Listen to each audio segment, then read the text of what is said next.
यो WhatsApp guys, फिर से आ चुके हैं कौन न्यू तगड़ा एनिमेशन लेकर, जिसको बनाया है खूनी मंडे ने। और पूरा करियर जाता है इस वीडियो का खूनी मंडे को। तो चलिए स्टार्ट कर था। इसलिए वो हर शाम स्कूल के बाद अपनी कॉलोनी के पास वाली एक पुरानी अपार्टमेंट बिल्डिंग के तीसरे फ्लोर पर महेश सर से मैथ्स ट्यूशन पढ़ने जाता था। महेश सर का ये क्या है? एक छोटा सा 1 BHK था। एक ड्राइंग रूम था जहां वो बैठकर बच्चों को पढ़ाते थे। उसके साथ एक छोटी सी किचन थी और एक पतली सी गैलरी जो बेडरूम तक जाती थी। उनकी बिल्डिंग लगभग 30 साल पुरानी थी। दीवारों का पेंट उतर चुका था और सीढ़ियों में हमेशा नमी की बदबू रहती थी। लेकिन महेश सर उस बिल्डिंग के सबसे मशहूर ट्यूशन टीचर थे। लोग कहते थे कि उनके यहाँ पढ़ने वाला हर बच्चा क्लास में टॉप करता है। महेश सर अकेले रहते थे, उनके बीवी बच्चे नहीं थे। वो हमेशा ही बहुत शांत रहते थे, कभी चिल्लाते नहीं थे, कभी किसी बच्चे पर हाथ नहीं उठाते थे। पर 2 बातें सबको अजीब लगती थी। एक, महेश सर रात के 8:30 बजते ही क्लास ओवर कर देते थे, भले ही वो बीच क्वेश्चन में हो, और वो सब बच्चों को जल्दी जल्दी घर से बाहर निकाल देते थे। और दूसरी अजीब बात ये कि आज तक उनके किसी भी स्टूडेंट या आस पड़ोस वालों ने उनका बेडरूम नहीं देखा था। अगर कोई बच्चा गलती से भी उनके बेडरूम के करीब जाता था तो वो उसे जोर से डांट देते थे। एक शाम क्लास खत्म होने के बाद महेश सर ने आरव को रोक लिया। उन्होंने कहा कि एग्जाम्स पास आ रहे हैं और उसे थोड़ी एक्स्ट्रा प्रैक्टिस की जरूरत है। उन्होंने आरव को अगले दिन शाम को 7 बजे आने के लिए कहा। आरव बहुत खुश था। उसे लगा कि सर उस पर स्पेशल मेहनत करना चाहते हैं। अगली शाम जब वो फ्लैट पर पहुंचा तो सिर्फ वो और महेश सर ही थे। उस दिन पहली बार था जब आरव अकेले ही महेश सर से पढ़ रहा था। सर ने उसे अलजेब्रा के कुछ मुश्किल सवाल दिए और वो उन्हें सॉल्व करने लगा। सर उसे बड़े प्यार से अच्छे से सिखा रहे थे। करीब 1 घंटा बीत चुका था। ट्यूशन का टाइम बस खत्म होने ही आया था कि बाहर अचानक तेज आंधी चलने लगी। कुछ ही मिनट्स में इतनी जोर की बारिश शुरू हो गई कि सामने वाली बिल्डिंग भी मुश्किल से दिख रही थी। तभी महेश सर को आरव के पापा का फोन आया। उन्होंने बताया कि तेज बारिश और हवा की वजह से रास्ते में एक बहुत बड़ा पेड़ गिर गया है, जिसकी वजह से ट्रैफिक पूरी तरह जाम हो गया है और उन्हें आरव को पिकअप करने में अब कम से कम 1 घंटा लगेगा।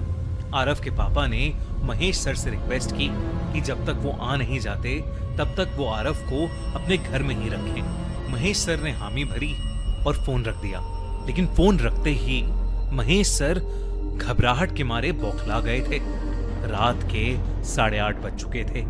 महेश सर ने घर के सारे खिड़की दरवाजे बंद किए, ड्राइंग रूम का दरवाजा अंदर से लॉक किया और कुछ पल चुप खड़े रहे।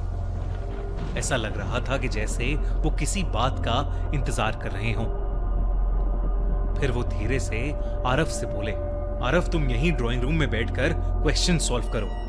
मैं कुछ देर बेडरूम में जा रहा हूं और ध्यान से सुनो कि चाहे तुम्हें मेरे बेडरूम से कुछ भी सुनाई दे, किसी भी हाल में मेरे रूम के अंदर मत आना। ये कहकर महेश सर हड़बड़ी में गैलरी से गुजरते हुए बेडरूम में चले गए। बेडरूम का दरवाजा धीरे से बंद हो गया। आरव को महेश सर का ऐसा हाव भाव देखकर बेहद अजीब लगा, लेकिन फिर उसने चुपचाप क्वेश्चन सॉल्व करना शुरू कर दिया।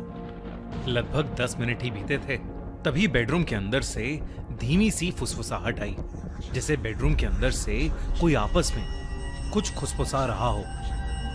कई आवाजें एक साथ बहुत धीरे धीरे बोल रही हूं। आरव ने ध्यान से सुनना चाहा, लेकिन अचानक से सब शांत हो गया और तभी एकदम से पूरे फ्लैट की लाइट जल गई। पूरा घर अंधेरे में डूब गया। सिर्फ बाहर चमकती बिजली की रोशनी जो खिड़की से आ रही थी वो कुछ पल के लिए कमरे को रोशन करती और फिर सब कुछ दोबारा काला पड़ जाता। तभी महेश सर के बेडरूम का दरवाजा अपने आप खुल गया। लेकिन आरव को लगा कि दरवाजे के अंदर से 2 लाल चमकती आंखें उसकी तरफ देख रही हैं। उसने महेश सर को आवाज लगाई, सर, महेश सर, क्या आप हो अंदर? अब धीरे धीरे वो लाल आंखें बढ़ती जा रही थीं। 2 से 4, 4 से 8 और 8 से 16। तभी एक तेज बिजली कड़की और उस बिजली की चमक में आरव ने बेडरूम के अंदर कुछ ऐसा देखा जिसे ये देखकर क्या है? वो सुन पड़ गया। बेडरूम के अंदर आरव को अपनी उम्र के ही कई सारे बच्चे दिखे। उन सब की आंखें एकदम लाल थीं और चेहरे एकदम सफेद। वो सब बेहद डरावने लग रहे थे और बस आरव को ही घूरे जा रहे थे। पर जैसे ही बिजली कड़कना बंद हुआ और अंधेरा हुआ, वो चेहरे और आंखें गायब हो गए।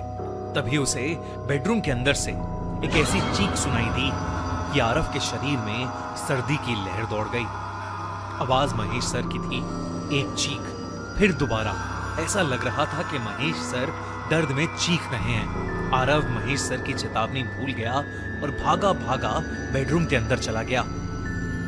कमरे में सिर्फ मोमबत्तियां जल रही थीं। फर्श पर सफेद चौक से एक बड़ा सा गोला बना हुआ था। उस गोले के चारों तरफ पुरानी कपड़े की बनी छोटी छोटी पुतलियां रखी थीं। हर पुतली के गले में एक कागज बंधा था और कागजों पर अलग अलग बच्चों के नाम लिखे थे। कमरे के बीच महेश सर घुटनों के बल बैठे थे।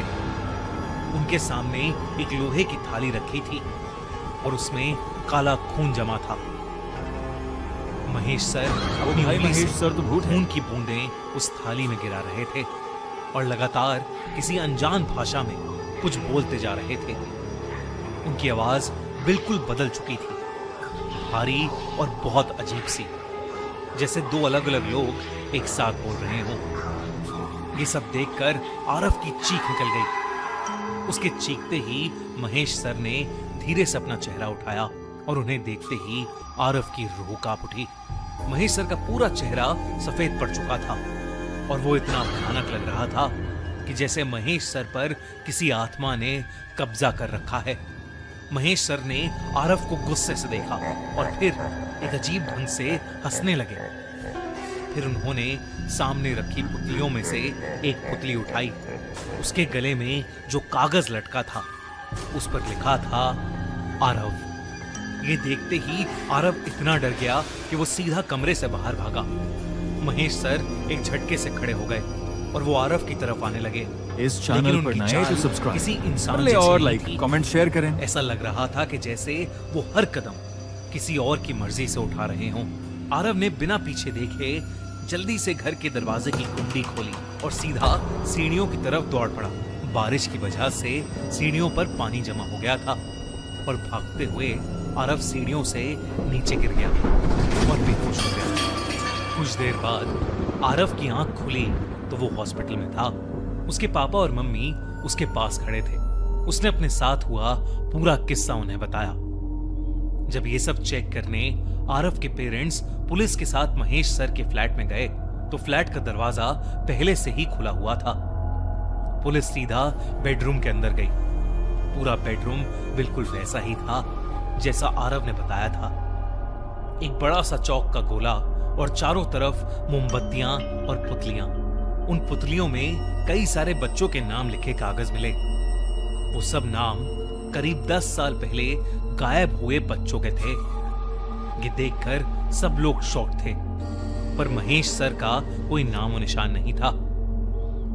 ऑफिसर जब बेडरूम से अटैच्ड बाथरूम में गया, उसकी आंखें फटी की फटी रह गईं। बाथरूम में महेश सर की लाश पड़ी थी। उनके मुंह से झाग निकल रहा था। ऐसा लग रहा था कि जैसे उनको किसी ने जहर से मारा है। वहां एक लेटर भी पड़ा था जो महेश सर की हैंडराइटिंग में था।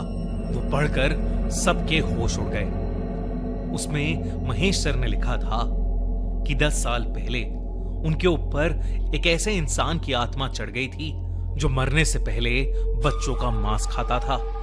रात होते ही वो उनके शरीर को पूरी तरह काबू कर लेता था और उसी शैतान ने 10 साल पहले महेश सर के हाथों से मासूम बच्चों को मरवा डाला था और उन्हें हमेशा हमेशा के लिए अपने काबू में कैद कर लिया था। पर अब उनसे ये सब सहन नहीं हो रहा और ताकि वो किसी और बच्चे को न मार दें, वो खुद अपने प्राण त्याग रहे हैं। ये लेटर पढ़कर सब लोग हैरान थे और इस इंसिडेंट के बाद इस अजीब से केस को यहीं क्लोज कर दिया गया। लेकिन आरव शायद ही कभी इस केस को, महेश सर को और अपने साथ हुई उस खौफनाक घटना को भुला पाएगा। तो है गाइस, कैसे लगा ये वीडियो प्लीज़ कमेंट में बताइएगा और फिर मिलेंगे अगले वीडियो में और अगले टॉपिक के साथ। तो प्लीज़ कमेंट में बताइएगा सिर्फ मैं कैसा वीडियो बनाऊँ, ऐसा अच्छा है या दूसरा बनाऊँ, प्लीज़ बताइएगा कमेंट में। बाय बाय, टाटा और सब्सक्राइब कर लीजिए।